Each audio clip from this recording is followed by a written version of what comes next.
नमस्कार, hello and welcome to इन्फॉर्मेटिकोस। तो दोस्तों, अभी अभी यूक्रेन युद्ध से दुनिया उभरी भी नहीं थी कि इजराइल पर एक बहुत बड़ा हमला हुआ है। तो इस वीडियो में हम लोग सारी की सारी डिटेल देखेंगे। हमला क्यों हुआ है, हमला कैसे किया गया और उसके बाद इजराइल का जो ये फेमस आयरन डोम है ये कैसे फेल हो गया। तो दोस्तों, इससे पहले कि मैं सारी की सारी डिटेल बताऊं, उससे पहले रिक्वेस्ट है कि अगर ये वीडियो अच्छा लगे तो काइंडली इस चैनल को सब्सक्राइब जरूर कर लीजिएगा।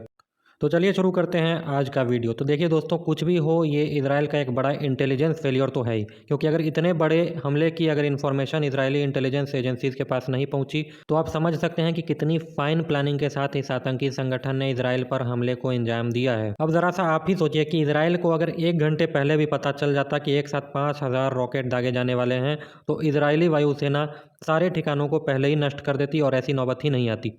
तो देखिए, ये जो हमला किया गया है गाज़ा पट्टी की तरफ से हमास के द्वारा, वो काफ़ी ज़्यादा सिंक्रोनाइज्ड मैनर में किया गया है। एक तरफ जहां 5,000 से अधिक रॉकेट दागे गए, वहीं पर इन आतंकियों ने जेसीबी के सहारे से जो फेंसिंग की गई थी इजराइल और गाज़ा के बॉर्डर पर, उसको तोड़ दिया और सडनली सैकड़ों की संख्या में बताए जा रहे हैं कि आतंकी इजरायली सीमा में घुसे और वहां पर जो सैनिक थे उन्हें मार दिया। और उसके बाद जैसे ही इजरायली टेरिटरी में वो लोग घुसे तो वैसे ही फैल गए और जो भी लोग मिलते गए उनको देखिए, आप अपने स्क्रीन पर किडनैप करते चले गए। आप अपने स्क्रीन पर देख सकते हैं, महिलाएं हुई, बच्चे हुए और जो भी मिल रहा था उनको किडनैप करके वो लोग ले गए ताकि बाद में इजरायली सरकार से बार्गेन किया जा सके। और बताया जा रहा है कि ऐसे सैकड़ों की संख्या में किडनैप लोग हो सकते हैं फिलहाल। इसके अलावा जिन लोगों को वो लोग किडनैप नहीं कर सके, फॉर एग्जाम्पल ज़्यादा लोग साथ में हुए या फिर कार से जा रहा है कोई, तो उसको किडनैप करना मुश्किल था, तो उन पर जम करके इन लोगों ने फायरिंग की। बताया जा रहा है कि आज दिन का डाटा मैं बता रहा हूँ, 12 बजे तक, 12:30 बजे तक लगभग 18 डेथ ऑलरेडी कंफर्म हो चुकी है। और ये आंकड़ा बताया जा रहा है कि सैकड़ों में जाएगा, क्योंकि ऑलरेडी 2,000 लोग अभी घायल हैं। बहरहाल, जब तक ये आतंकी ज़मीन पर तबाही मचा रहे थे, उसी बीच हज़ारों की संख्या में अनगाइडेड रॉकेट इसराइल पर दागे जा रहे थे। आपको बता दूं कि ये रॉकेट काफ़ी सस्ते होते हैं और इनकी कीमत $1,000 से भी कम है। हमास को पता था कि 100-200 रॉकेट को इसराइल आराम से मार गिराएगा, लेकिन 5,000 रॉकेट को मार गिराना दुनिया के किसी भी एयर डिफेंस सिस्टम के बस की बात नहीं है। अब ये सस्ते अनगाइडेड रॉकेट होते हैं और हमास को भी नहीं पता होता है कि ये रॉकेट आखिर कहाँ जा करके गिरेंगे, क्योंकि अनगाइडेड रॉकेट हैं। अब इन सस्ते रॉकेट को मार गिराने के लिए इसराइल को महंगी आयरन डोम मिसाइल खर्च करनी पड़ती है, जिसकी कीमत $50,000 तक होती है। आप सोचिए, $50,000 की एक आयरन डोम और $1,000 का एक हमास का रॉकेट। ऐसे में आप समझ सकते हैं कि 5,000 रॉकेट को मार गिराना कितना ज़्यादा मुश्किल होगा और इकोनॉमिकली कितना ज़्यादा चैलेंजिंग होगा इसराइल के लिए। तो इस अटैक के बाद पूरे के पूरे फ़िलिस्तीन में, इसके अलावा इस्लामिक वर्ल्ड में इंक्लूडिंग तुर्की और ईरान, इसमें खूब जश्न मनाया गया। लेकिन मुझे लग रहा है कि ये जश्न थोड़ा सा मैच्योर नहीं है। इसका कारण ये है कि इसराइल जो हिट बैक करेगा वो काफ़ी ज़्यादा स्ट्रॉन्ग होने वाला है इस बार।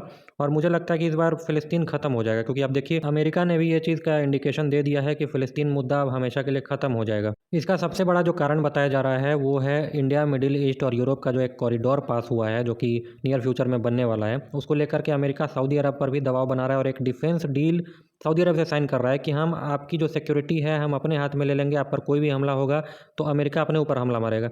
लेकिन किस शर्त पर? वो इस शर्त पर कि सऊदी अरब फ़िलिस्तीन का मुद्दा भूल जाएगा। अब ये जो कॉरिडोर है आप अपने स्क्रीन पर देख सकते हैं, ये है इजराइल का मैप। अब देखिए, ओरिजिनली जो फ़िलिस्तीन हुआ करता था वो बीचों बीच हुआ करता था, लेकिन इजराइल के लोग जा जा करके फ़िलिस्तीन के बीच में बसते जा रहे हैं और इंक्रोचमेंट हो रहा है वहाँ पर। इस मामले में बस थोड़ा सा न्यूट्रल होकर के मैं बता रहा हूँ, क्योंकि ये इंक्रोचमेंट हो रहा है। भले हम लोग इजरायली सपोर्टर हैं, सब कुछ ठीक है, लेकिन इजराइल ने फ़िलिस्तीन की ज़मीन पर कब्जा किया है और इंटरनेशनली वो अभी भी फ़िलिस्तीन ही है।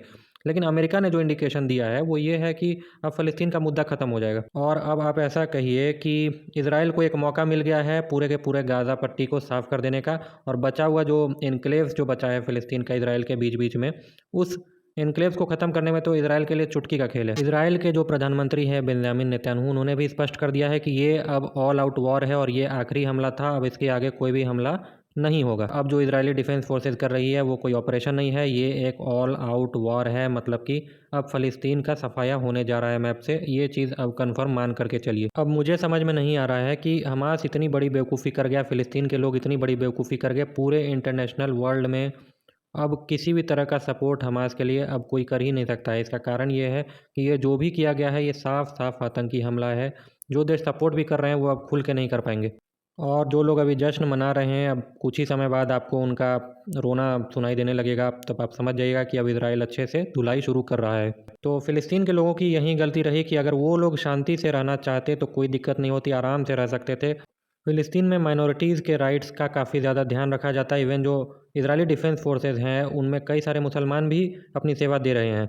लेकिन मेरा ये कहना है कि अगर आप पत्थर मारते रहेंगे तो वैसे में पुलिस तो कार्रवाई करेगी, और जब पुलिस कार्रवाई करती है तो आप उसको आतंकी हमला करने का एक बहाना बना लेते हैं, और फिर जब आप हमला करते हैं तो जाहिर सी बात है उससे 10 गुना बड़ा हमला इसराइल करेगा, क्योंकि इसराइल के पास ज़्यादा रॉकेट होंगे, ज़्यादा बम होंगे।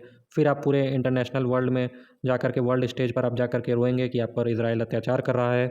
अब कमेंट में आप बताइए आपको क्या लगता है कि इस बार फ़िलिस्तीन का सफाया हो जाएगा? मुझे तो बिल्कुल लग रहा है कि इस बार सफाया हो जाएगा। आपके हिसाब से कौन सही है, फ़िलिस्तीन या इज़राइल? कमेंट में मुझे ज़रूर बताइएगा। साथ ही साथ इस चैनल को सब्सक्राइब करना बिल्कुल भी मत भूलिए, और इस वीडियो को लाइक भी कर दीजिएगा अगर ये वीडियो पसंद आया। तो मिलते हैं अगले वीडियो में, तब तक के लिए जय हिंद।